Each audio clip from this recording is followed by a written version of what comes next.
Hello sir, ഞാൻ വന്നിട്ട് കുറെ നേരമായി. I was waiting for you. ഞങ്ങളുടെ യൂണിറ്റിന്റെ ബഡാഖാനയാണ് അടുത്ത സൺഡേ. ഭർത്താവും ഭാര്യയും പട്ടാള ചാപ്പാട് കഴിക്കാൻ വരണം.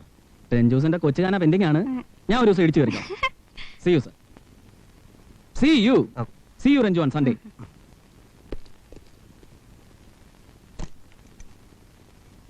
ഇവനെപ്പോ വന്നു? ഇവനോ? പട്ടാളത്തിലെ ക്യാപ്റ്റനാ മഹേന്ദ്രൻ. ഇവിടെ അവൻ ക്യാപ്റ്റൻ ആവണ്ട.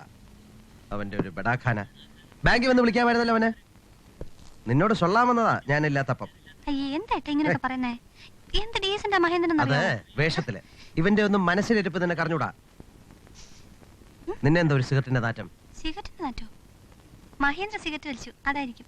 സിഗരറ്റ് വലിക്കുന്നവരുമായിട്ട് അടുത്ത് ഇടപഴകുന്നവരെയും സിഗരറ്റ് നാറും. പോയി കുളിച്ചോ. എന്തോ ഏട്ടന്? ഞാനിപ്പോ കുളിച്ചേച്ച് വന്നതാന്ന്.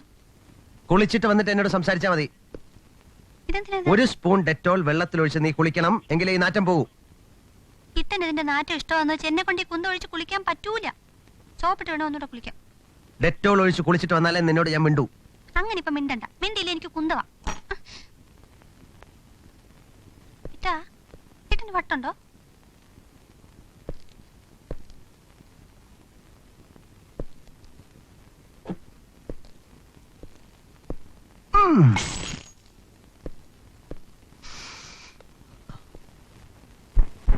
ഞാനും രഞ്ജിനിയും കണ്ണാടിക്കൂട് പോലെ ഞങ്ങളുടെ കൊച്ചു വീടും.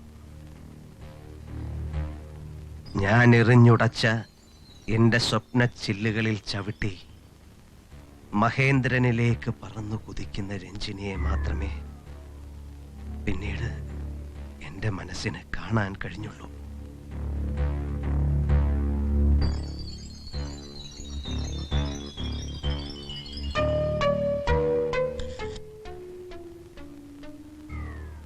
സംശയത്തിന് അനുകൂലമായ സാഹചര്യങ്ങൾ കൂടിയായപ്പോൾ. നീ ഇവിടെ ഇല്ലായിരുന്നോ? ഉണ്ടായിരുന്നു. ഞാൻ ഫോൺ ചെയ്തല്ലോ, എടുത്തില്ല. ഞാൻ മാർക്കറ്റിൽ പോയപ്പോഴായിരിക്കും ഫോൺ ചെയ്തേ. മാർക്കറ്റിൽ പോയി എന്ത് വാങ്ങിച്ചു? മീൻ വാങ്ങിക്കാനാ ഞാൻ പോയേ. എന്നിട്ട് വാങ്ങിച്ചോ? ഓ, എവിടുന്ന് വാങ്ങിക്കാനാ? പഴുത്തെളിഞ്ഞ പന്ന സാധനം. പഴയതൊന്നും വാങ്ങിക്കരുത്.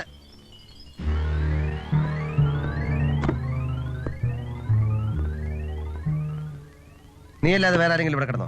ഇല്ല. രണ്ടുപേര് കിടന്ന് ചുളുങ്ങിയത് പോലെ ഉണ്ടല്ലോ. രണ്ടുപേരാ കിടന്നേ, ഞാനും ഇട്ടനും. ആ ഷീറ്റ് മാറ്റേ. രണ്ടുപേര് കിടന്ന് ചുളുങ്ങിയ മെത്തയിൽ കിടക്കുന്ന എനിക്ക് ഇഷ്ടമല്ല.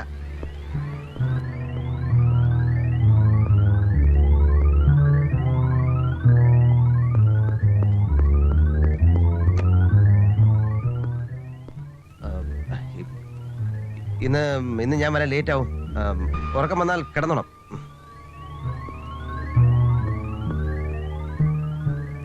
രാത്രിയാകാൻ കാത്തിരുന്ന ഒരു പകലിന്റെ സംശയം. ദൂരെ കാർ നിർത്തി എന്റെ ബെഡ്റൂമിന്റെ ജനാലക്കിലെത്തി മഹേന്ദ്രനോടൊപ്പം കിടക്കുന്ന രഞ്ജിനിയെ കാണാൻ. വായിച്ച് ബോറടിച്ച പുസ്തകം മാറത്തിട്ട് കിടക്കുന്ന രഞ്ജിനിയെ കണ്ടപ്പോഴും എന്റെ സംശയം മാറിയില്ല. ഞാൻ മഹേന്ദ്രന്റെ ക്വാർട്ടേഴ്സിൽ പോയി.